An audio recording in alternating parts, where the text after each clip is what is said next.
Corn, beans, and squash, collectively called the Three Sisters, were and continue to be important crops among many North American indigenous communities. These plants continue to be grown and eaten across North America. Corn, for example, is one of America's most important crops and a staple food in many countries.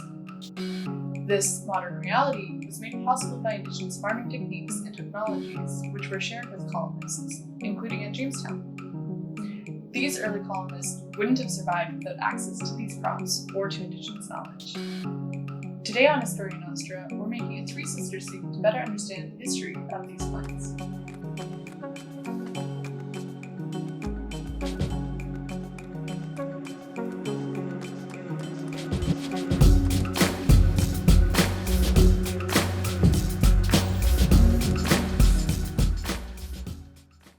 For our soup, we used a buttercup squash, acorn squash, butternut squash, yellow beans, and sweet corn. Our soup won't be exactly like the meals indigenous communities would have been eating historically for a couple of reasons.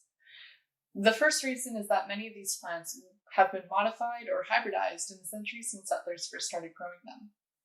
Butternut squash, for example, is a hybrid of gooseneck and Hubbard squashes. However, this isn't something Europeans introduced. Indigenous peoples had been hybridizing crops for generations by the time of first contact. As Karen Kupperman notes in The Atlantic in World History, maize is more of a human invention than a simple fact of nature, because it was one example of painstaking hybridization by American farmers over many generations. In fact, corn plants were not self-seeding at the time of contact, so would not reproduce without human intervention. Another reason is that for communities in the Powhatan Confederacy, it's more likely that they would cook these crops in pottage over a fire in clay pots. Pottage would have had the consistency of a thick soup or stew, and would have been made by combining foods with water and heating it over a fire. It's likely that Powhatans would add plants and meats to the pot as required through the day. There would, of course, also be regional differences in cooking practices. Lastly, we're using vegetable stock cubes to flavor our soup, which wouldn't have been on hand in pre-contact North America. We started by cubing our squashes.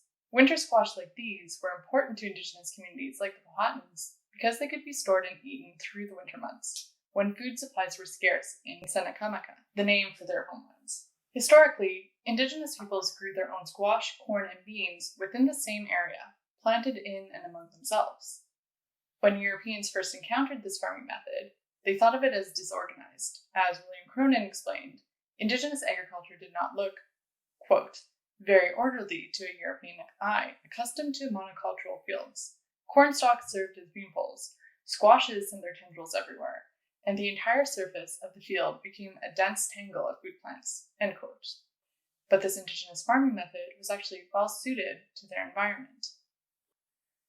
The way in which indigenous people mounded soil around corn plants reduced soil erosion, and their dense fields produced high yields. Additionally, planting in this way reduced soil exhaustion, because beans, like other legumes, help balance nitrogen levels in soil, and these smaller fields could be more easily rotated than the large, sprawling fields that Europeans favored. Planting so densely also prevented other plants from taking root in these fields, reducing labor spent weeding. This indigenous farming method was used among communities across North America, including among the Powhatan and Haudenosaunee confederacies. Seeds were a part of the extensive trade network that involved most of what we now call North and Central America. So plants native to areas in Central America, like lima or kidney beans, were grown in communities further north and became staples for many indigenous peoples. A word that frequently comes up when talking about indigenous farming methods is gardening. We've chosen not to use that term here because it has been used historically to undermine indigenous methods and knowledge and as a justification for racist policies around indigenous farming. Additionally, because indigenous farming was largely women's work, calling it farming rejects European patriarchal ideas about who could or could not be a farmer. We acknowledge that indigenous agriculture was skillful and represents a deep understanding of the plants and environments in which they grew, and therefore we choose to recognize this as farming. After we finished cubing our squash, we chopped our beans and husked the corn. We sliced the kernels away by holding the flatter end down and slipping the knife against the cob. Corn and beans were especially important crops because they provide the amino acids needed for a balanced diet of plant proteins. This done, we added our veggies to a stock pot and added enough water so that they were completely submerged. We put this on the stove and allowed it to come to a boil before reducing the heat. While we were waiting for our soup to cook, we tried our hand at making corn dumplings. Now, this is where I need to confess that I made a bit of a mistake. When looking at methods of making corn cakes or corn dumplings, broadly 2 methods seemed common. The first was to bake the bread by the heat of a fire. The other was to make a dough to be boiled into corn dumplings. Because we used a conventional kitchen, we opted for the latter, and this is where I made my error. We based our method on an account that Jamestown-Yorktown Foundation provides as the basis for their recipes used in their museums, which is from George Percy. The account reads like this. The manner of making their bread is thus. After they pound their wheat into flour, with hot water they make it into a paste, and work it into round balls and cakes. They then put it into a pot of seething water, where it is sawed thoroughly, and lay it on a smooth stone. There they harden it, as well as in an oven. Basing our method on this account, we took our cornmeal and added boiling water to it, which we tried to make into both a paste and a dough that would hold together as directed into round balls. But this is where it all went wrong. The result was far too dry, but we took it over to boiling water anyways, and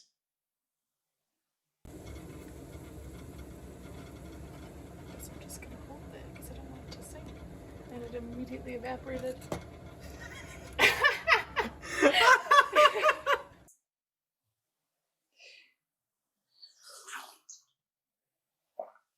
So that didn't work out. We added more water to the mixture and we baked it for about half an hour at 375, and that produced a flat but well-baked cornbread. Going back to our soup, we used a spatula to mash up the squash. That done, we dished up and topped our Three Sisters soup with sunflower seeds, another plant that Powhatan peoples were known to harvest. Attempting to replicate historical recipes and cooking methods provides a tangible connection to historical communities. The ways in which societies produced and cooked their meals tell us a lot about their culture and the ways in which people lived. By digging into the history behind the Three Sisters, we can learn about the kinds of farming innovations taking place in North America long before contact. By eating our frankly delicious Three Sisters soup and less successful but still palatable cornbread, we're partaking in a thoroughly North American style of cooking. Special thanks to my sous chef for today's video, Murray Yeomans, and our theme music is by Broken Breed. You can learn more at brokenbreed.bandcamp.com.